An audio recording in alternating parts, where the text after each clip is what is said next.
Hola a todos, ¿cómo están? Por acá Natacha Enríquez Paneco, @viajes de Nacho. También me encuentran en www.eljuegocosmico.com. Y hoy les voy a comentar acerca del tema de los viajes en el tiempo.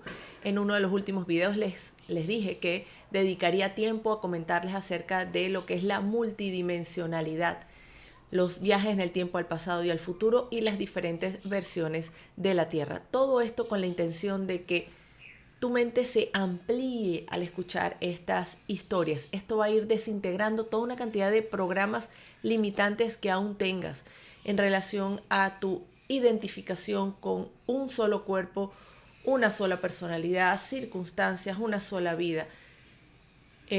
Esto va a ir abriendo espacio para que nuestro ser, luz, real, eterno, multidimensional, se manifieste plenamente en nuestra vida. Vamos a comenzar a ver las cosas con una perspectiva completamente distinta. Así que entremos allá en el tema.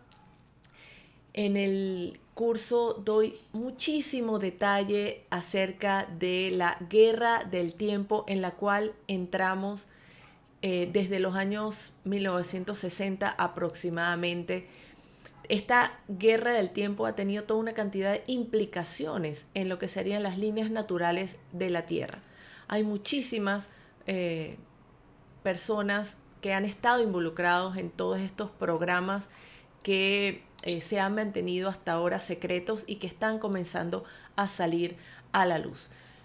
No solamente en el curso les voy a entregar la información, sino además material complementario para que ustedes mismos puedan profundizar en esos temas y formarse su propio criterio. Así que si quieres conocer más de estos temas, te invito a participar en el curso El Juego Cósmico, que es un curso que he estado preparando desde hace unos 30 años a través de mis investigaciones, viajes astrales, meditaciones, reflexiones y pues el próximo comienza el día viernes 16 de febrero.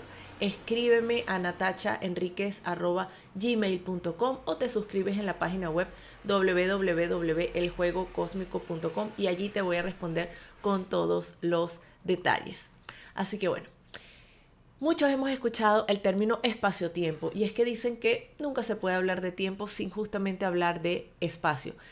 Nos vamos con una historia muy interesante que recientemente volvió como a surgir en las redes, pero quiero darles detalles ya que nos sirve para reflexionar. Yo les voy a pedir que una vez que ustedes escuchen estas historias, se tomen un tiempo para unir cabos, para entender cómo de alguna manera todo lo que nosotros estamos percibiendo en este momento está ligado a esta tecnología de viajes en el tiempo y toda una cantidad de tecnología de otros programas que no es lo que vamos a hablar hoy, pero que sí les amplió en el curso y que nos han estado afectando nuestra realidad. Así que esto va mucho más allá de hablar de extraterrestres, etcétera. Es cómo se ha manejado la realidad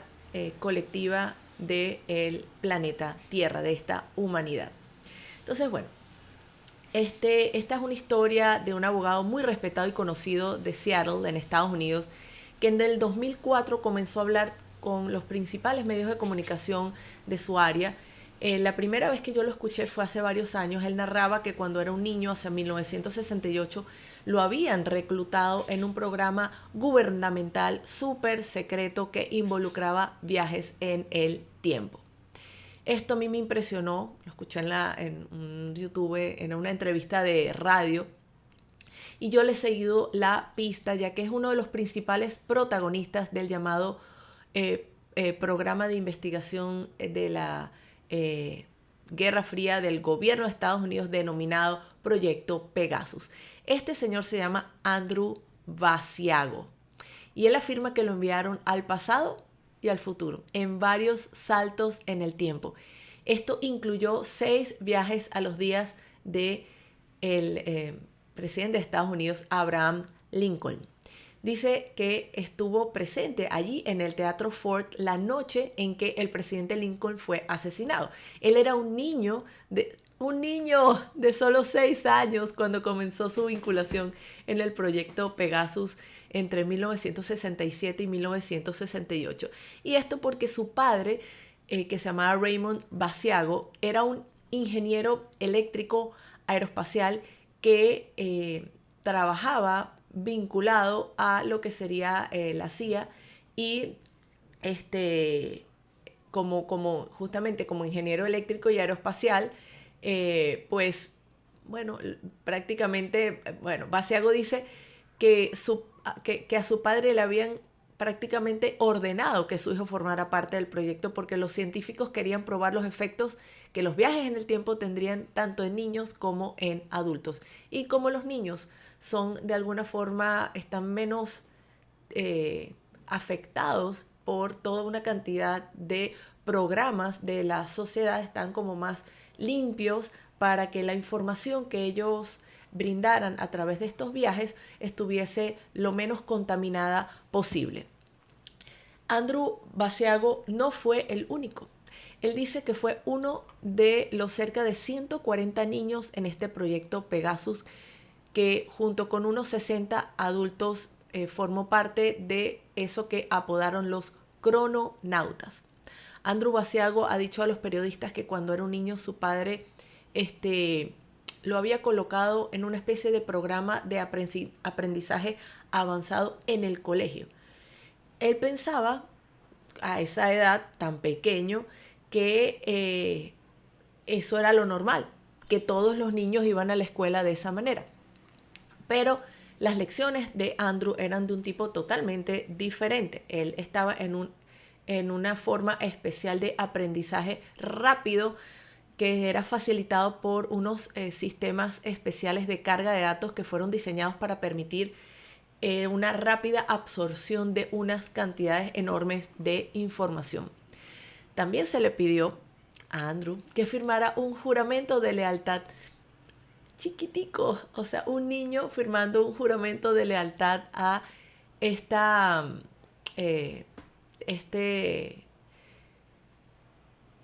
vamos a decir, estructura, organización de inteligencia vinculada a la CIA que se llama DARPA. Esta es la Agencia de Proyectos de Investigación Avanzada de Defensa. Esto forma parte del Departamento de Defensa de Estados Unidos y, como les dije, está vinculada a la CIA. Entonces, el proyecto Pegasus se estaba llevando a cabo justamente bajo los auspicios de lo que se llama DARPA. A finales de 1968, Andrew fue con su padre a una instalación administrada por la empresa Curtiss-Wright Aeronautical en Woodridge, en Nueva Jersey.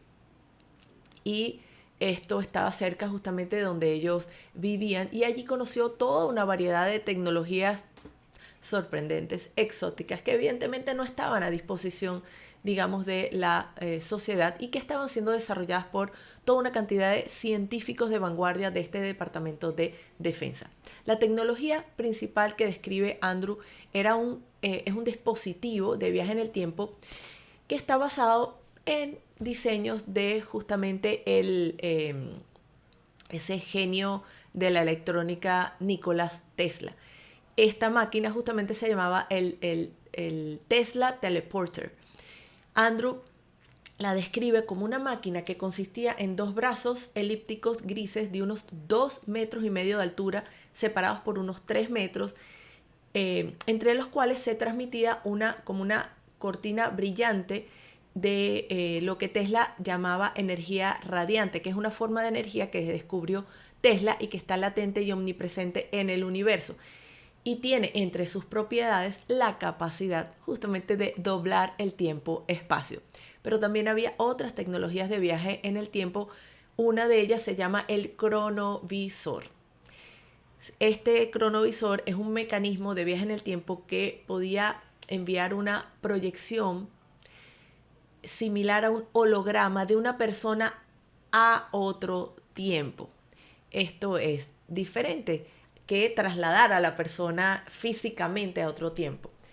Entonces, Andrew dice que, por ejemplo, una persona se puede proyectar, o sea, pueden con este aparato proyectar a una persona en un pasado distante, y, pero esta persona no va a tener una forma sólida mientras viaja a través de este cronovisor. La ventaja, por supuesto, de esta tecnología es que los entrenadores de él le explicaron que si de pronto llega a la época de los dinosaurios y un dinosaurio lo atraviesa, o si un, qué sé yo, está en una guerra y alguien con una espada pasa así, pues no pasa nada, porque no te puede atravesar. Sencillamente no estás realmente ahí físicamente. Entonces, con esta tecnología del cronovisor no te trasladan físicamente, sino que entonces proyectan una holografía en un objetivo determinado. Pero realmente el objetivo del proyecto, digamos, Pegasus, era que una persona realmente viajara físicamente con su cuerpo completo y normal a otro periodo de tiempo. Y esto es lo que este Tesla Teleporter podía lograr. Este Basiago explica que cuando entraba en este dispositivo era como entrar en un túnel de luz brillante. Él explica que siente como un hormigueo en el cuerpo, como chispeando, como ondas, sí, como que sí, como ondas eléctricas. Sientes justamente, te sientes chispeando un tiempo, y eso es porque te estás de alguna forma desintegrando, suena, pero sí, y luego te estás desolidificando, pero luego entonces te vuelves a solidificar en un nuevo lugar en el tiempo. Realmente llama la atención que de toda la variedad de misiones en las cuales participó entre 1969 y 1972, una de las principales fueron estas 6 viajes de regreso en el tiempo para recopilar información acerca de el momento de el asesinato de Abraham Lincoln. Este asesinato ocurre el día 14 de abril de 1865, y para esta misión Andrew dice que él iba con ropas que le suministraron de esa misma época. Los que en sus manejadores, o como lo queramos llamar, del proyecto Pegasus, lo que hacen es que trabajan a partir de registros históricos, y ellos de esta manera sabían que en la puerta de ese teatro de ese teatro llamado Ford, iba a ser recibido por 2 hombres que están sentados en una mesa tomando los boletos de entrada al teatro. Allí Andrew, de 7 años, se le ordenó que le dijera a los hombres que sus padres habían entrado antes y que, bueno, a él le habían dado un boleto. Y bueno, él dice que cada una de las veces que fue, lo dejaron entrar sin ningún problema. Ahora, ¿por qué este proyecto Pegasus estaba interesado en enviar a un niño de 7 años a presenciar el asesinato del presidente Lincoln? Entonces, bueno, Andrew explica que ellos querían determinar con certeza que había sido realmente este señor Booth, John Wilkes Booth, quien había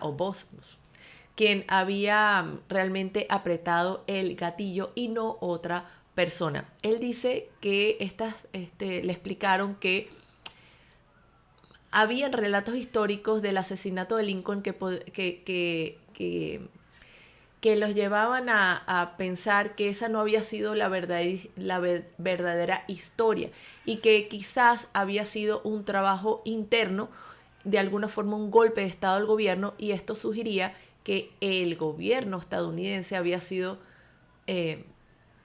infiltrado ilegalmente, o secuestrado, o tomado ilegalmente a partir de ese momento.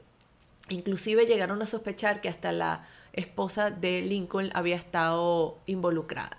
En cualquier caso, querían saberlo, y lo que Andrew nos comenta es que realmente cada vez que él trataba de acceder a los palcos en donde del balcón en donde estaban sentados el presidente Lincoln y su esposa, nunca logró hacerlo. Él dice que la primera vez que entró se dirigió a estos palcos y un guardia lo ahuyentó. Después que si la puerta de los palcos estaba cerrada. Entonces cada vez que él intentaba acercarse, se veía frustrado de alguna manera.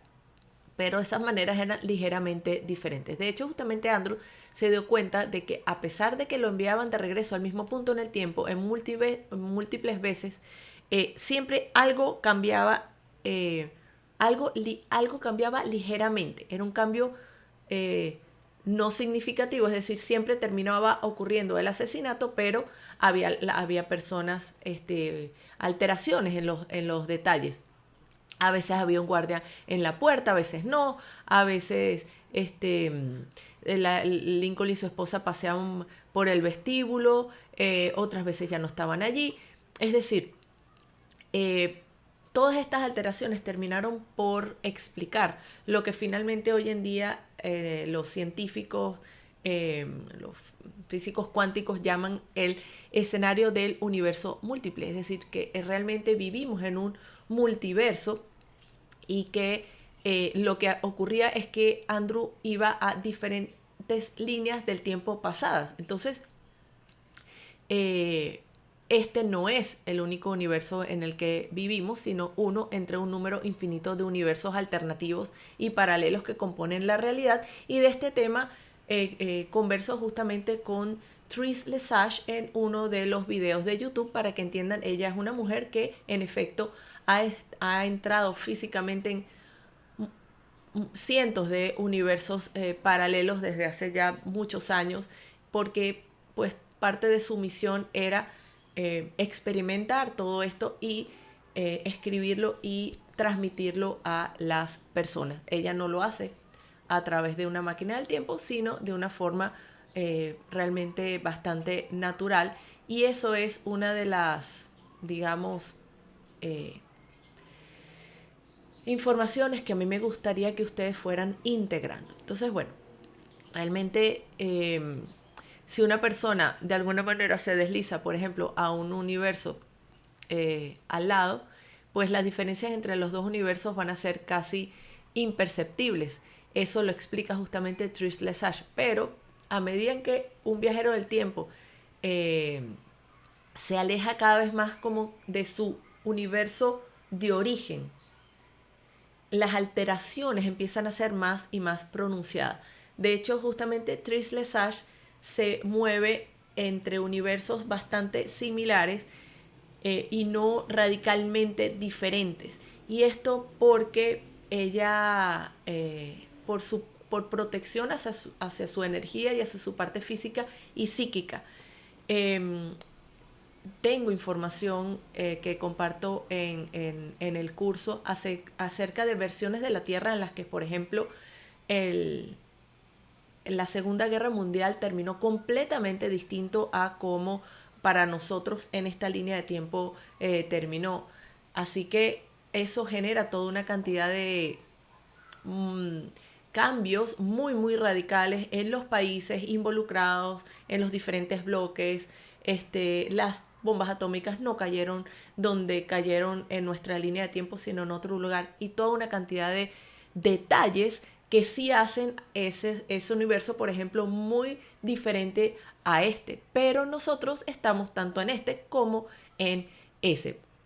Entonces, bueno, justamente Andrew sostiene que cada vez que lo enviaron de regreso al Teatro Ford en 1865, estaba aterrizando en una línea de tiempo ligeramente cambiada, lo que hacía que pequeños detalles fueran diferentes, y de hecho esto fue lo que hizo que los gerentes del proyecto Pegasus dejaran realmente de enviar a la gente al pasado con una intención, por ejemplo, de modificar algo.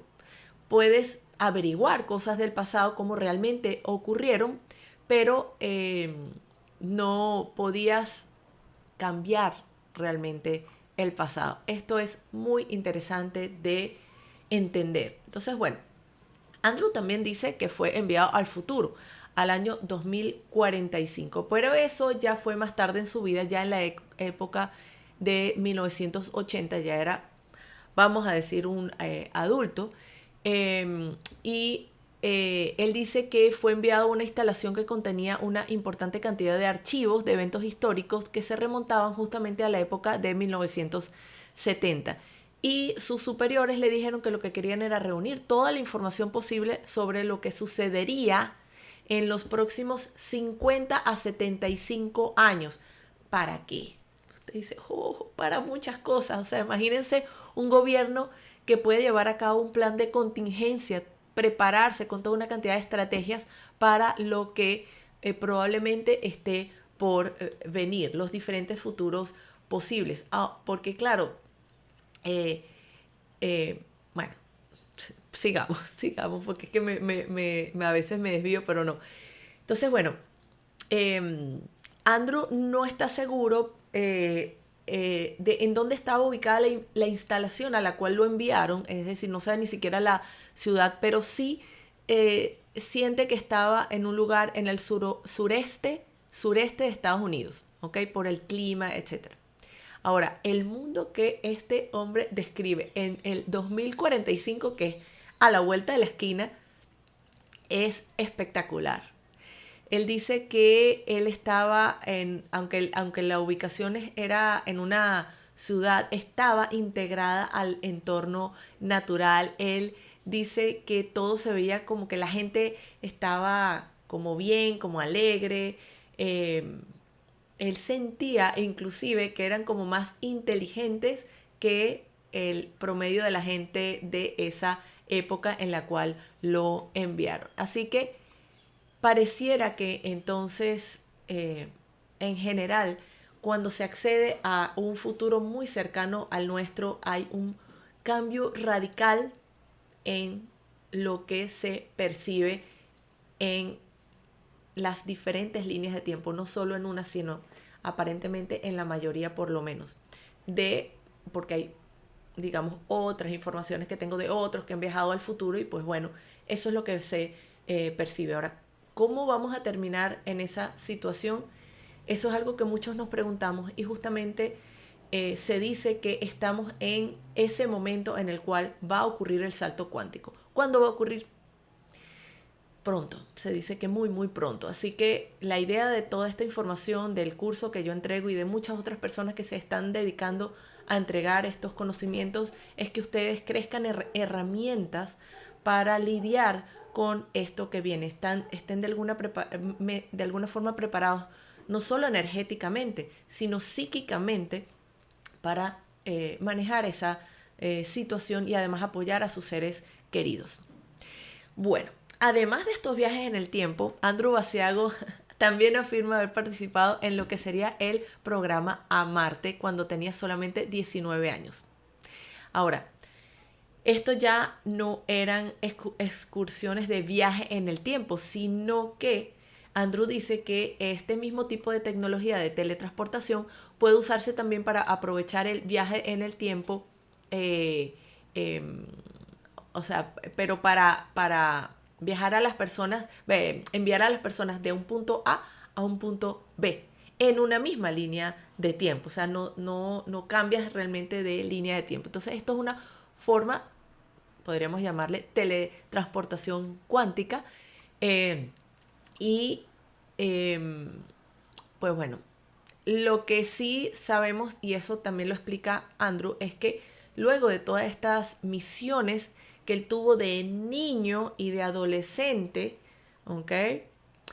Los gerentes del proyecto Pegasus utilizan una gran variedad de técnicas de borrado de memoria, desde hipnosis, drogas, electroshock al cerebro, eso justamente para borrar la memoria de todas estas experiencias de viaje en el tiempo. Entonces, bueno, esto nos recuerda a ese flash que usaban en la película Men in Black. Entonces, claro, cuando él entra en la operación, esto se los comento porque cuando él entra en la operación a Marte, él no entiende qué está pasando. Él no recuerda lo que hizo de chiquito. No recuerda los viajes en el tiempo a Lincoln, etcétera, etcétera. Eso se lo borraron. Así como se lo borraron a todos los niños o adultos participantes en cantidades de programas secretos espaciales. Entonces, la operación a Marte estaba siendo llevada directamente a cabo por la CIA, es decir, la Agencia Central de Inteligencia estadounidense, y no le dieron muchas opciones a Andrew de participar o no. Simplemente tú vas a ser teletransportado al planeta Marte. Entonces, claro, él en un momento se muestra incrédulo, pero él era como que si no le daban chance ni a debatir ni a discutir, no era una negociación, pues. Entonces él entendió que no es que se le estaba pidiendo que fuera a Marte como voluntario, sino que iría a Marte y punto.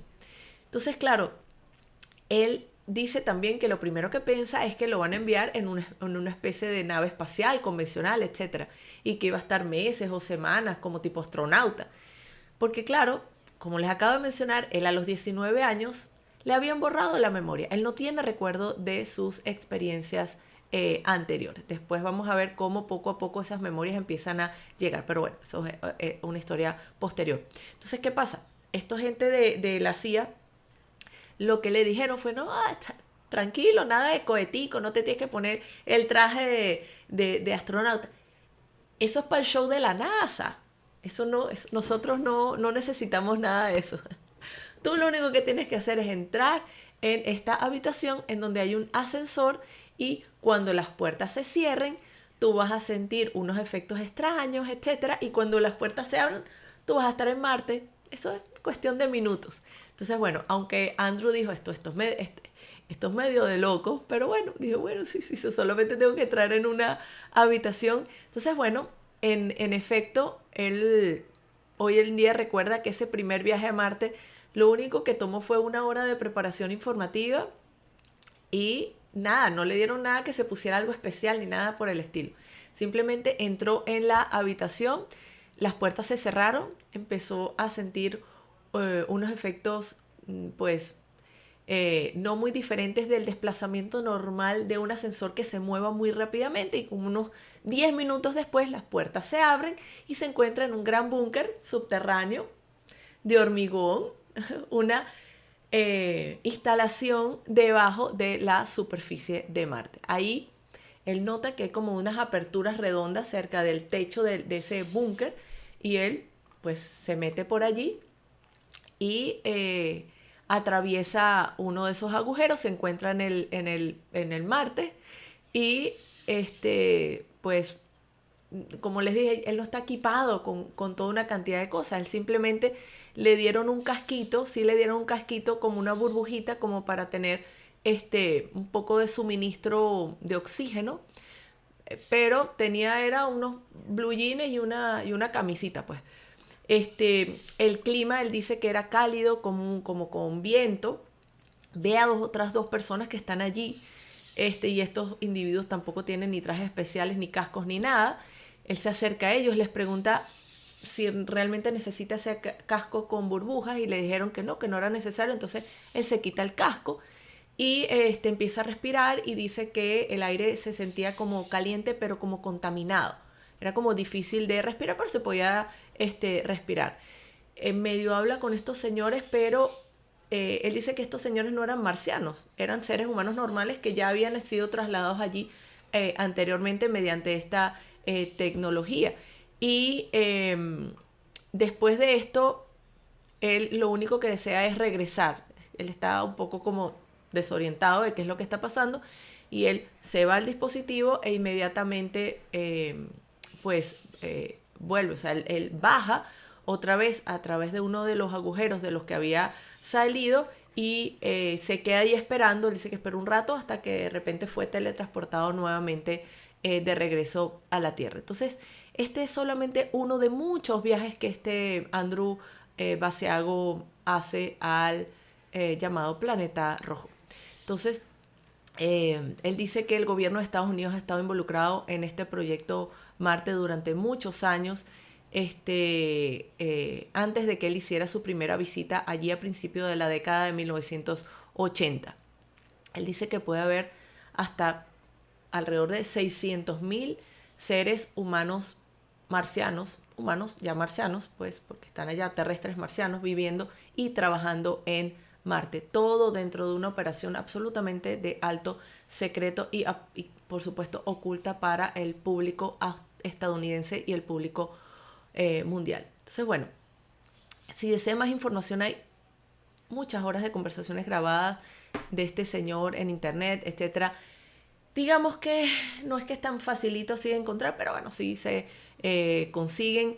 Él, realmente, pues bueno, habla y habla y uno se da cuenta, es una sensación interna.